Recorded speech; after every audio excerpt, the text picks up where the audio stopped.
Assalamualaikum warahmatullahi wabarakatuh. Balik lagi bersama channel Hayat Nur Hayat. Oke, Assalamualaikum warahmatullahi wabarakatuh. Semoga teman-teman selalu dalam keadaan sehat. Amin. Selalu dalam keadaan panjang umur gitu ya. Oke, di video reaction kali ini saya akan reaction tiga teori asal-usul bangsa Melayu ya. Ini perspektif barat ya teman-teman. Oke, tanpa basa-basi lagi, langsung aja kita lihat videonya. Action.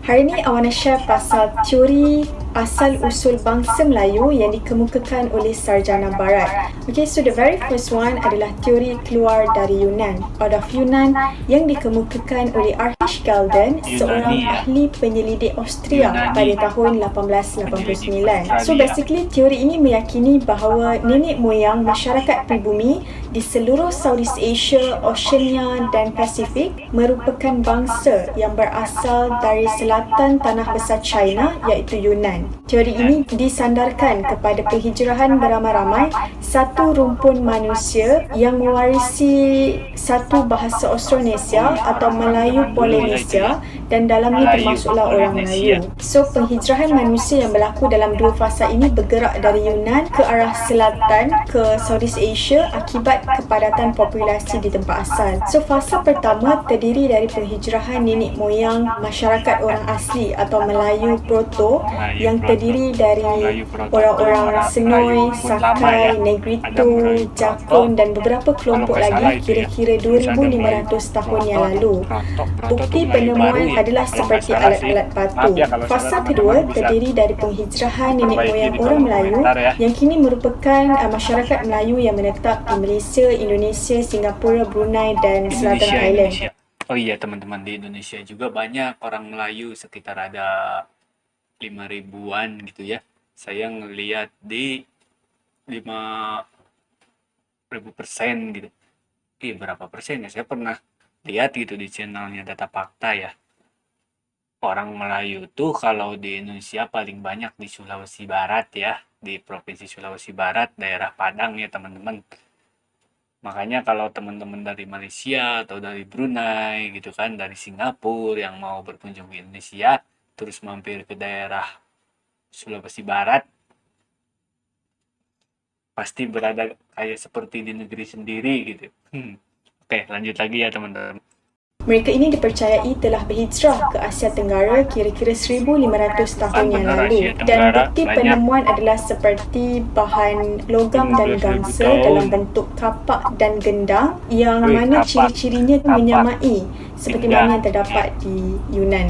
Teori kedua yang lebih kurang sama tapi berbeza waktu penghijrahan dan sumber penyelidikan adalah teori keluar dari Taiwan. Out of Taiwan yang dipelopori oleh Peter Bellwood, seorang ahli arkeologi dari Australia pada tahun 1997. Bellwood banyak merujuk kepada penyelidikan yang dilakukan tentang bahasa Austronesia yang ditulis oleh Robert Blust bertajuk Taiwan and the Prehistory of the Austronesian Speaking Peoples. So menurut Peter Bellwood, nenek moyang masyarakat Melayu merupakan petani purba yang berasal dari selatan tanah besar China dan kemudian telah berhijrah ke Taiwan, dan dari Taiwan mereka telah keluar berhijrah ke Asia Tenggara. Bukti kepada teori ini adalah penemuan serpihan tembikar, pisau mengetam, tulang anjing, beras dan sekoi yang dijumpai di Asia Tenggara, dan bahan-bahan ini banyak terdapat di Taiwan. So basically teori out of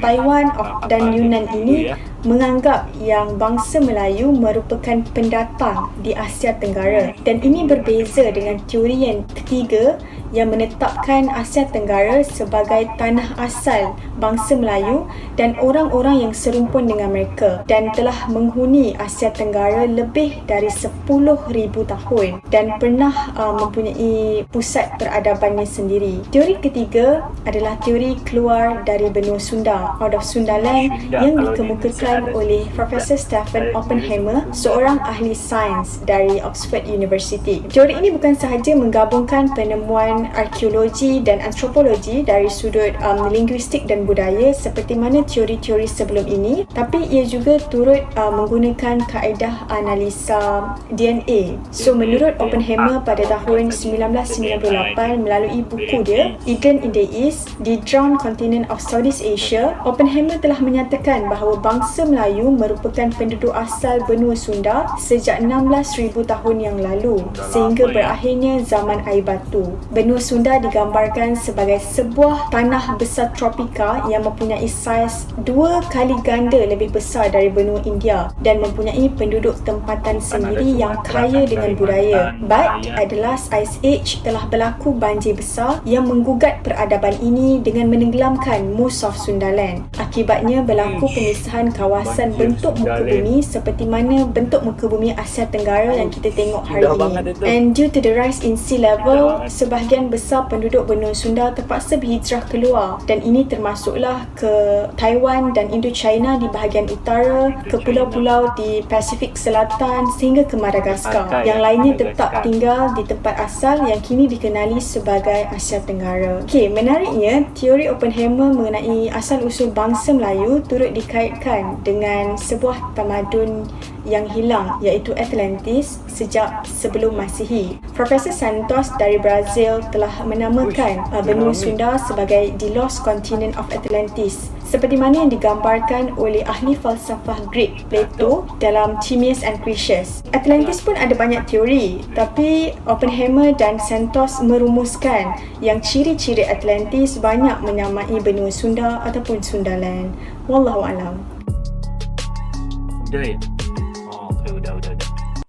Oke, ya itu ya. 3 teori asal-usul bangsa Melayu.